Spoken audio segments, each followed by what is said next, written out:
Recently, the Financial Action Task Force, aka the FATF, released a damning report suggesting that stablecoins are becoming the most popular means of payment in illicit finance, and they're calling on stablecoin issuers to force KYC on all stablecoin holders and wallet-to-wallet transactions.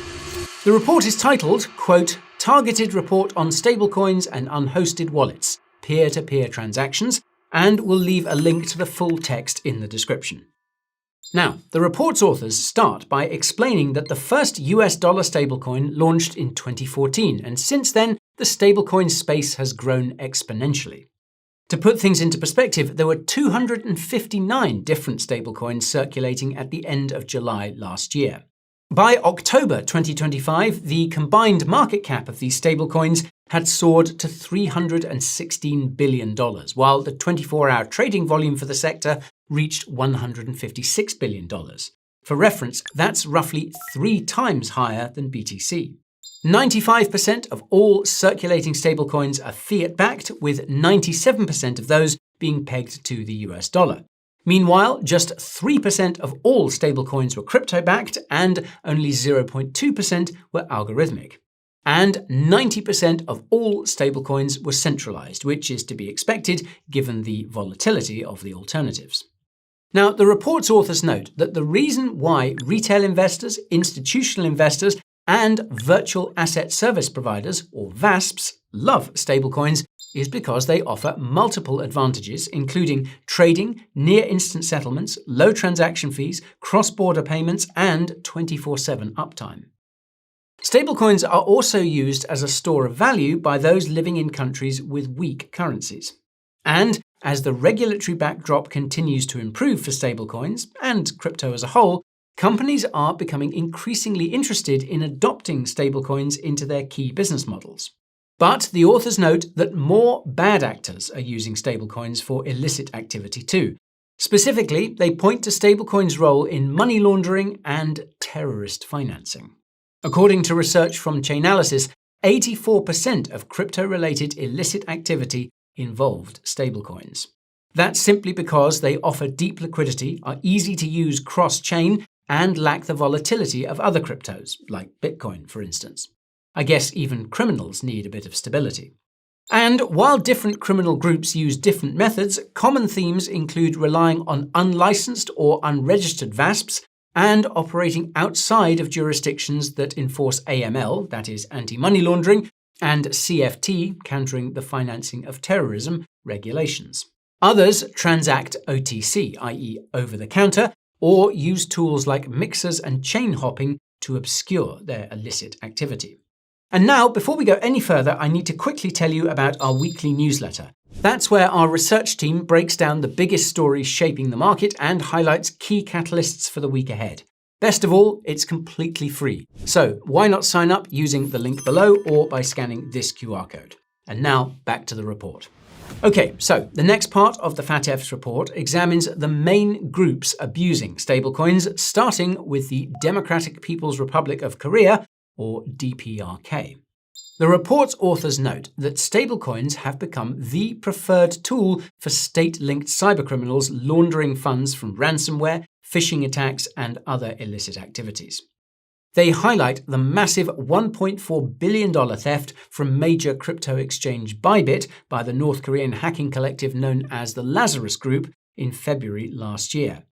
And that money was subsequently laundered through privacy coins, mixers, cross-chain bridges, and over 125,000 Ethereum wallets. But that's just one example, and it's arguably not even the worst. DPRK-linked entities have used stablecoins to purchase military equipment and raw materials for munitions. As the report's authors explain, quote, this activity indicates an apparent effort by DPRK entities to operationalize the use of stablecoins in weapons of mass destruction-related procurement activities. Yikes. The authors add that stablecoin transactions, quote, provide UN-designated DPRK entities with an additional mechanism to evade international sanctions. These illicit activities are often conducted using stablecoins, usually USDT, before being exchanged OTC for cash. The report also highlights that Iranian entities are using stablecoins to fund their operations, with one entity receiving several $1 billion in crypto in 2024 and 2025. You'll have to DYOR there if you want the specifics. Regardless, some Iranian officials reportedly used crypto to purchase weapons, drone components, and other high-tech equipment, while others sent stablecoins to actors sanctioned by the UN. Notably, though, the report points out that even if these stablecoins were frozen, bad actors would likely switch to decentralized stablecoin alternatives like DAI, or USDS as it's now known, since they can't be frozen the same way. Next, the report turns to money laundering. The authors note that bad actors have been using stablecoins to do investment fraud, impersonation fraud, romance scams, pig butchering, and sextortion. They note that USDT and USDC are also often used to pay for synthetic drugs from overseas suppliers. These stablecoins are often converted to fiat and used to reinvest in further drug production. Interestingly, drug organizations also use stablecoins to exploit high volumes in crypto casinos and merchant refund loops, basically buying goods with stolen IDs and returning them for stablecoin refunds.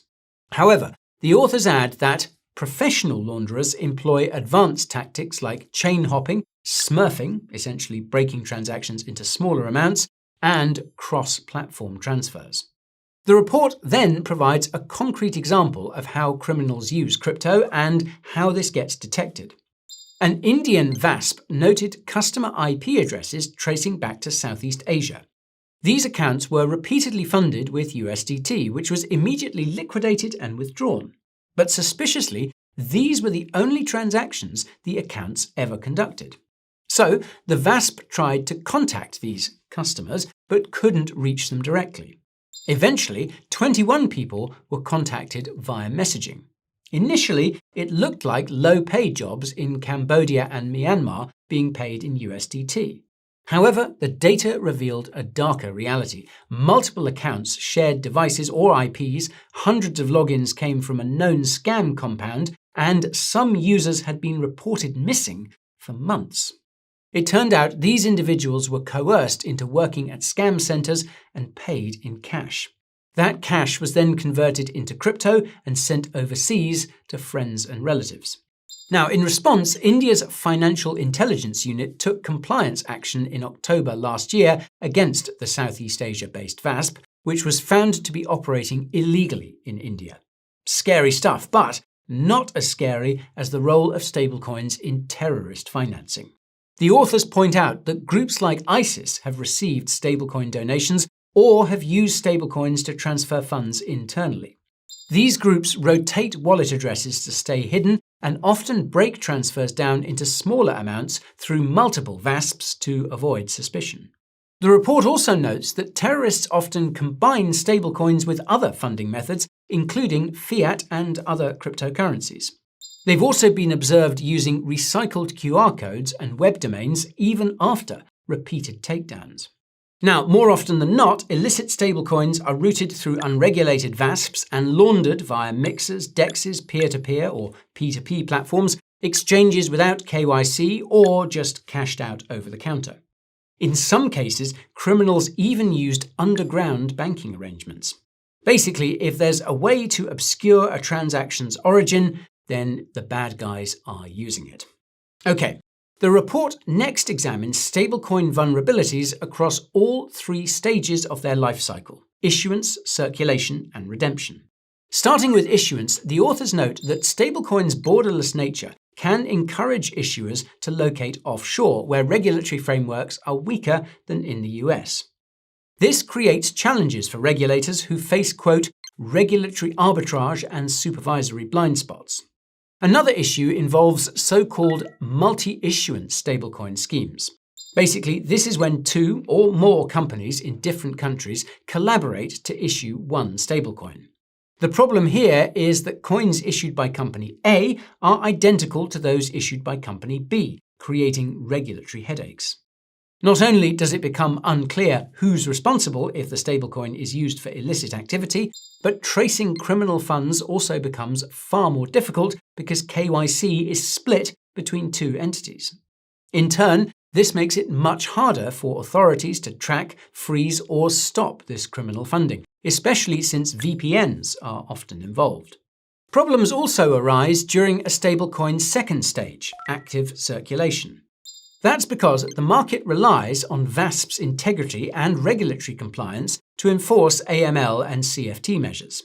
In practice, though, compliance varies widely across different platforms. Some have weaker controls than others, while some platforms have no compliance measures at all. And this brings us to stage 3, the redemption phase. The report notes that the FATF requires any VASPs or financial institutions providing redemption services to remain fully compliant with AML and CFT laws. Notably, these entities must, quote, collect customer information, conduct sanction screening, and comply with the travel rule, where applicable, along with other compliance obligations. Moreover, the FATF argues that this is also why these entities, quote, should therefore be subject to effective supervision with appropriate information available to competent authorities. So much for financial privacy. In any case, the report also notes that stablecoin holders aren't required to use official channels to convert crypto into fiat. Instead, they can use unlicensed brokers, P2P platforms, or other informal methods, completely bypassing AML rules. This creates a loophole for criminals to convert crypto into cash or other assets, making illicit activity much harder to track. Then the report turns to P2P transactions using unhosted wallets you control rather than an exchange. The authors note that direct P2P transactions pose risks because they bypass regulated intermediaries like VASPs or financial institutions, leaving them outside the scope of laws preventing money laundering, terrorist financing, or proliferation financing. These risks are amplified in cross-border payments. That's because authorities find them harder to monitor, and their near-instant settlement leaves little time to intercept illicit transactions if needed. Additionally, the ability to create new wallet addresses makes it difficult to track P2P transactions or determine if they involve illicit activity or sanctioned entities. Now, to address this, the FATF proposes guidance for digital assets and VASPs. Essentially, all VASPs should collect information on both the sender and receiver, even for unhosted wallets, and implement risk-based mitigation measures. While this doesn't completely eliminate the risks, it does add a control layer to help authorities trace and manage threats in the largely unregulated P2P stablecoin ecosystem. The report then examines the vulnerabilities of blockchains themselves. The authors note that developers today prioritize stablecoin interoperability. As you'll know, this allows stablecoins to function across multiple blockchains while maintaining the liquidity needed for cross-border transfers. However, criminals are increasingly exploiting this interoperability, moving stablecoins across blockchains to fragment transactions and evade detection. This problem worsens with multi-step chain hopping, since blockchains generally can't communicate with each other. As such, freezing or blacklisting assets becomes difficult, especially when centralized stablecoins are converted into newly created wrapped versions. The report also notes that while blockchains provide transparent, immutable records, their pseudonymous nature limits AML and CFT oversight. So, the FATF emphasizes collecting user information, including geographic data, as essential for law enforcement and international cooperation, since blockchain data alone doesn't reveal identities or locations. Moreover, many transactions also occur off-chain within a VASP's internal ledger, essentially bypassing public blockchains. While off-chain transfers are typically faster and cheaper, they also rely on VASPs to maintain customer data. However, unlicensed or unregistered VASPs don't always collect this information or report suspicious activity. Although exchanges, issuers, and custodians can combine on- and off-chain data to detect suspicious activity, regulators lack direct access to off-chain systems. And this creates a structural gap in monitoring illicit activity, which is why the authors stress the need for robust data collection, cooperation with VASPs, and comprehensive regulatory oversight of all stablecoin transactions. Okay. The next section of the report outlines some best practices to curb stablecoin misuse. The authors recommend that all jurisdictions enforce AML and CFT obligations on every VASP handling stablecoins, including issuers and intermediaries. They also stress that these obligations should cover financial institutions and custodians of the reserve assets backing the stablecoins. However, they also acknowledge that the stablecoin ecosystem is complex, making enforcement challenging. In practice, only a few jurisdictions have regulations that distinguish stablecoins from other cryptocurrencies. As such, the standards set out by the FATF require stablecoin issuers to apply preventative measures that include customer due diligence, record keeping, suspicious transaction reporting, and compliance with the travel rule, among others. Notably, the authors add that, quote, stablecoin issuers should always apply preventative measures to their customers in the primary market, those who purchase or redeem the stablecoin directly to the issuer. The FATF also advises jurisdictions to consider how existing regulations could apply to secondary markets, including using smart contracts to freeze or even burn assets. That said, though, the authors acknowledge that while balances and transfers are visible on-chain, stablecoin holders' identities remain hidden, with only pseudonymous addresses shown. While authorities can request data from VASPs, issuers often don't have it. Still, pseudonymous addresses can be frozen via smart contracts if linked to illicit activity or high-risk jurisdictions.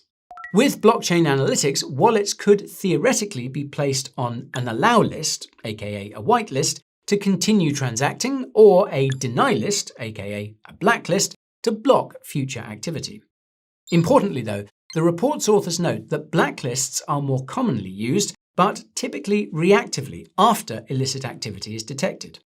Conversely, whitelisting offers a more proactive approach, but requires knowing customer data in advance, which could discourage stablecoin usage altogether. Other suggested measures include placing transaction limits to restrict the amounts a wallet can send per day, or adding a requirement for pending transactions to be checked and approved before being processed. They add that this would force compliance while allowing law enforcement agencies to take steps like confiscating assets. However, many would argue that this is an overreach, not to mention that it sounds eerily similar to the functionality of dystopian central bank digital currencies, or CBDCs. More on that later. Next, though, the report examines advanced tools for detecting and monitoring suspicious transactions, beginning with those used by the private sector. Blockchain analytics tools, for example, help identify illicit financing risks in stablecoins and have been employed by the FATF and other international bodies. The authors note that while AI, machine learning, and big data have improved blockchain analytics, these tools still struggle to detect sophisticated obscuring techniques. Moreover, data quality varies across platforms, licenses can be expensive, and effective use requires expertise. As such, they work best when combined with other analytics, investigations, and human judgment. In the public sector, some countries require stablecoin issuers to use blockchain analytics, while others only recommend it. The FATF notes that these tools help identify suspicious activity, but aren't sufficient alone. Without strong compliance systems and clear regulatory guidance, they cannot prevent money laundering, terrorist financing, or sanctions evasion. The report also stresses that regulators need strong technical knowledge of stablecoins to regulate them effectively. Specifically, they should be able to assess whether existing controls adequately combat illicit activity and should collaborate with the private sector to identify the most effective protections for the stablecoin ecosystem. Notably, some countries have already proactively encouraged cooperation between stablecoin supervisors. As such, the authors highlight supervisory colleges as a key best practice, where regulators from multiple countries share information and coordinate oversight of stablecoin issuers across borders. On that note, the FATF also highlights that collaboration between the public and private sectors is, quote, essential. By working with the stablecoin ecosystem, the private sector can better understand evolving trends and cooperate to strengthen expertise, helping to maintain the integrity of the stablecoin market. Then, when AML and CFT rules are breached using stablecoins, public-private collaboration can enable decisive action. The authors note that because transactions with unhosted wallets are harder to investigate, investigators need the right tools to track and address illicit activity. Specifically, they should be able to use analytics tools to trace transactions end-to-end, including on- and off-ramps, set up alerts for flagged addresses, and integrate on-chain data into real-world investigations. If necessary, centralized stablecoin issuers like Tether and Circle could also be contacted to freeze suspicious transactions. And finally, the FATF notes that although its standards don't explicitly cover unhosted wallets or P2P transactions, jurisdictions should still assess and mitigate criminal risks in stablecoins. The authors highlight that in some jurisdictions, the private sector has already done just that. For example, some VASPs have imposed transfer limits on unhosted wallets and applied enhanced KYC measures. Some VASPs also use blockchain analytics to assess the risk of customers and their counterparties, implementing special measures to meet AML and CFT obligations for unhosted wallets. In some cases, platforms have even been prohibited from allowing any transactions to unhosted wallets altogether. All right, folks, that just about wraps up the report, and remember, you can find the full version in the description. Be warned, though, it is quite long. Anyway, the key takeaway from this report is that the FATF is aiming to significantly ramp up regulatory oversight. Now, this is a double-edged sword. On the one hand, it is a good thing that the FATF is putting more focus on regulatory compliance, since this is what will drive the institutional adoption of stablecoins. Not to mention that it's arguably required for the crypto market to see mainstream adoption and survive long term. On the other hand, though, this regulatory focus comes at a cost. With heavy emphasis on KYC and freezing addresses or assets, privacy is significantly reduced. Many proposed measures resemble the functions of CBDCs, where transactions can be traced, monitored, limited, or even frozen. Now, don't get us wrong, if used the right way, this could help prevent some of the world's worst people from committing heinous crimes that devastate lives. Needless to say, this would absolutely be a good thing. However, if these systems are abused, then regulators and governments would be given far too much power. That's simply because it could create a dystopian future where stablecoins are used to control everything you do with your own money. What might start with anti-money laundering controls could one day end up becoming anti-gambling, anti-drinking, anti-smoking, or anti-anything that regulators see fit. In other words, stablecoins could be used to track your every move, putting an end to your digital freedom. This is the exact scenario we're trying to avoid with CBDCs, which already have the ability to do all this by default. Thankfully, the FATF's report doesn't say stablecoins are inherently bad, and it does point out that over-regulation could dissuade stablecoin usage altogether. Even so, this is likely to be a bitter pill for many and could lead to two outcomes. First, more people could turn to decentralized stablecoin alternatives like USDS, formerly DAI. This might push the market share of decentralized stablecoins well above the 10% noted at the start of the report. And second, this could push more people towards privacy solutions to keep their financial activity, private. Wanting your transactions to remain confidential doesn't mean you're necessarily doing anything wrong. It just means you want to transact freely without intermediaries getting in the way. And after all, isn't that what crypto is meant to be all about? Okay, that's just about all from me, but we want to hear from you now. Are you worried about the future of stablecoins, or are these measures long overdue? Let us know your thoughts in the comments below. If you want to see how Tether plans to take on Circle, then check out the video right over here. And if you want to see how Wall Street is capturing crypto, then check out the video over here. Okay, thank you all for watching, and I'll see you again soon. This is Guy, signing off.